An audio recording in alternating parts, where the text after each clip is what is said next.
তোমাদের সকলকে স্বাগত জানাই টিনসিবাডি অরুণিমা চ্যানেলে। আজকে ক্লাস 8-এর লাইফ সায়েন্সের মডেল কোয়েশ্চেন অ্যান্ড আনসার নিয়ে আলোচনা করব লাইফ সায়েন্সের ওপর বেস করে। তার আগে দেখে নিই যে এই লাইফ সায়েন্স পার্ট থেকে কোন কোন চ্যাপ্টার থেকে কত কত নম্বর আসে। তোমরা সবাই জানো সেকেন্ড ইউনিটটা 25 মানে টোটাল মার্কসের, তার ভিতর থেকে প্রাকৃতিক ঘটনা ও বিশ্লেষণ এই অংশ থেকে আসে 5 নম্বর এবং মানুষের খাদ্য ও খাদ্য উৎপাদন এই অংশটা থেকে আসে 5 নম্বর।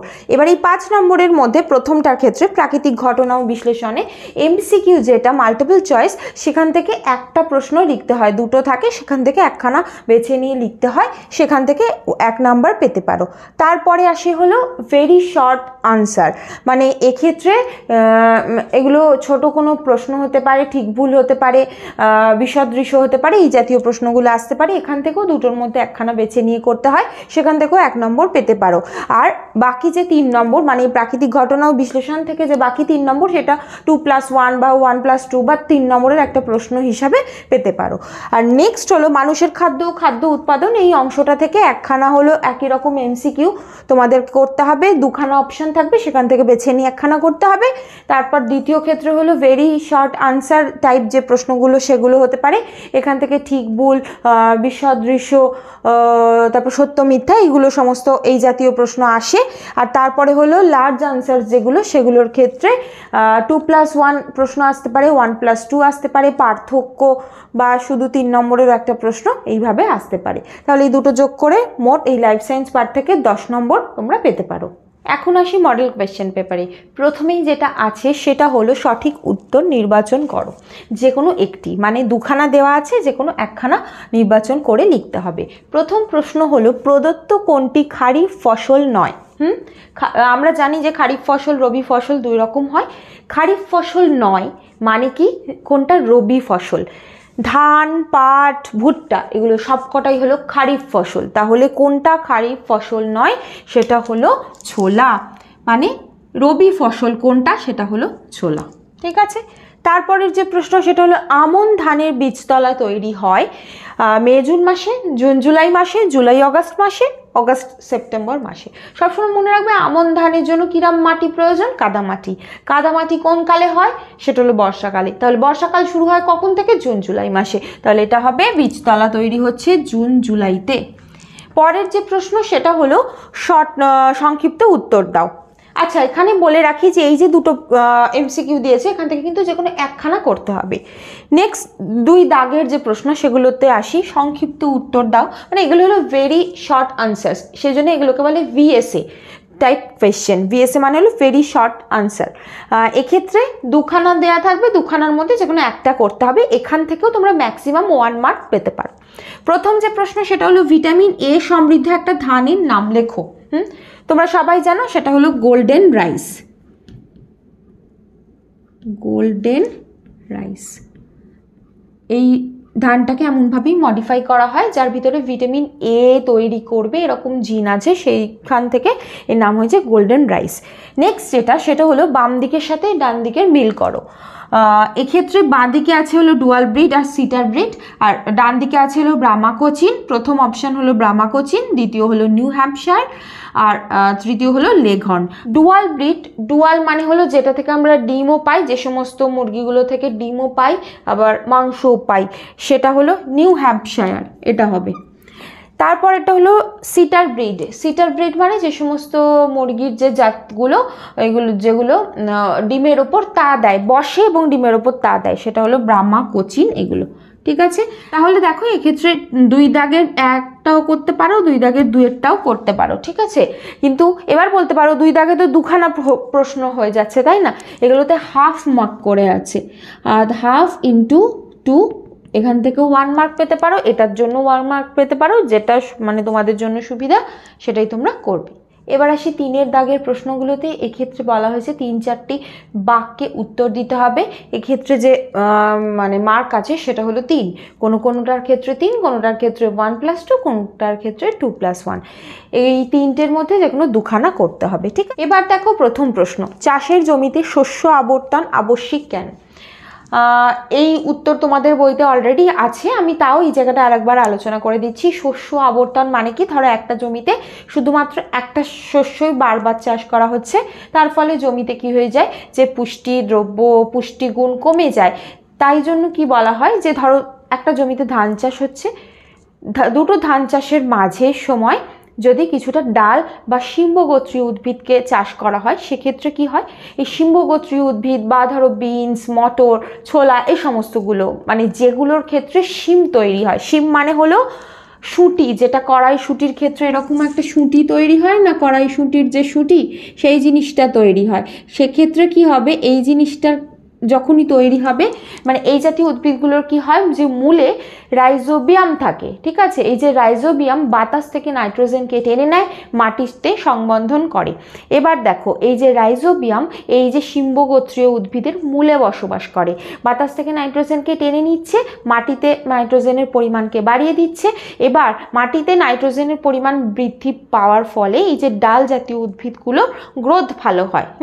কিন্তু ডাল জাতীয় উদ্ভিদগুলো চাষ হয়ে যাওয়ার পরেও মাটিতে অনেকটা পরিমাণ অতিরিক্ত নাইট্রোজেন থেকে যায়, যেটা পরবর্তী চাষের ক্ষেত্রে সেটা ব্যবহার হতে পারে। সেজন্য শস্য আবর্তন করা এটাকেই বলা হচ্ছে যে যেটাই চাষ করো না কেন তার মাঝে চক্রাকারে তো চাষটা চলতে থাকছে, সেটার মাঝে কখনো একটা সেই চাষটা না করে শিম্বগোত্রীয় উদ্ভিদ যদি চাষ করা হয় বা ডাল জাতীয় উদ্ভিদ চাষ করা হয়, সেক্ষেত্রে মাটির উর্বরতা অনেক গুণে বেড়ে যায়। এর সাথে যে প্রশ্নটা আছে সেটা হলো উদ্ভিদের পুষ্টির মুখ্য উপাদানগুলো কি কি। সেগুলো হলো ধরো carbon, nitrogen, oxygen, hydrogen, phosphorus, sulphur, magnesium, sodium, এগুলো, ঠিক আছে।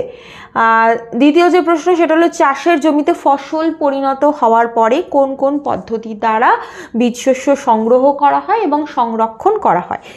এটার ক্ষেত্রে 3টে স্টেপ অবশ্যই বলতে হবে, মানে মেনশন করে দিচ্ছি। সেটা হলো মাড়াই, ঝাড়াই। এই মাড়াই ও ঝাড়াই এটা হলো এই অংশটার মধ্যে পড়ে, এই যে বীজশস্য সংগ্রহ এটার আন্ডারে পড়ছে। আর দ্বিতীয় হলো সংরক্ষণের আন্ডারে হলো একটা হলো বীজ সংগ্রহ।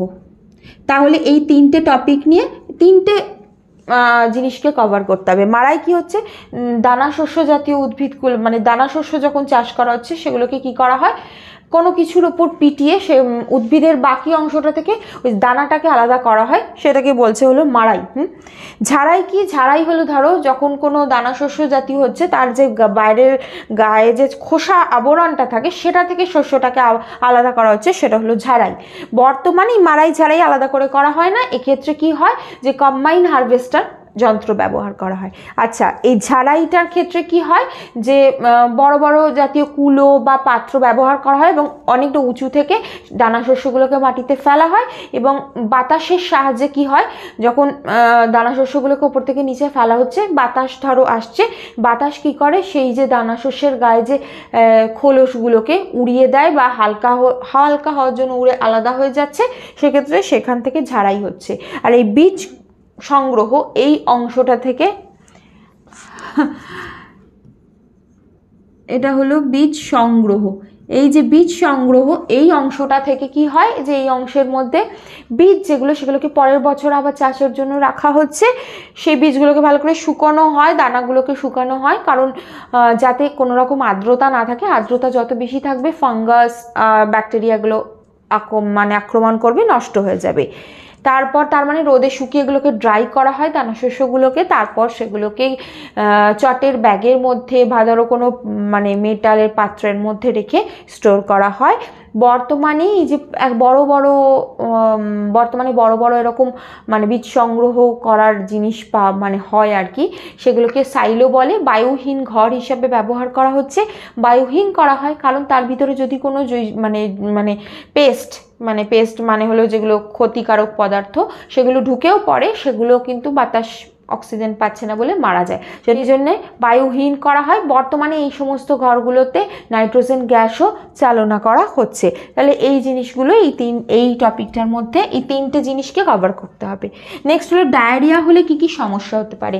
3 বারের বেশি যদি মলত্যাগ হয় তার সাথে বমি হচ্ছে তখন সেটাকে ডায়রিয়া বলা হচ্ছে। ডায়রিয়া শরীর থেকে, ডায়রিয়ার ফলে কি হয়, শরীর থেকে অতিরিক্ত জল বেরিয়ে যায়। তাহলে ডায়রিয়ার প্রধান যে সমস্যা সেটা হলো শরীরে জলের ঘাটতি। তার সাথে সাথে জলের সাথে যেহেতু লবণও বেরিয়ে যায় তাহলে শরীরে লবণেরও ঘাটতি হয়। তৃতীয় হলো অম্ল ও ক্ষারের ভারসাম্য নষ্ট হয়ে যায়। চতুর্থ হলো শরীরে যে পাচক রস, মানে আমরা যে খাদ্য খাচ্ছি সেটাকে হজম করার যে ক্ষমতা, মানে আমাদের যে শরীরে খাদ্য হজমকারী যে এনজাইম, উৎসেচক, সেগুলোও নষ্ট হয়ে যায়। ঠিক আছে, তাহলে ডায়রিয়া হলে এই সমস্যাগুলো হতে পারে। এগুলোর মানে এগুলোকেও আমরা কাটিয়ে উঠবো কীভাবে, তার জন্য প্রথম এবং প্রধান যে ট্রিটমেন্ট সেটা হলো ওআরএস দিতে হবে, ওরাল রিহাইড্রেশন সলিউশন।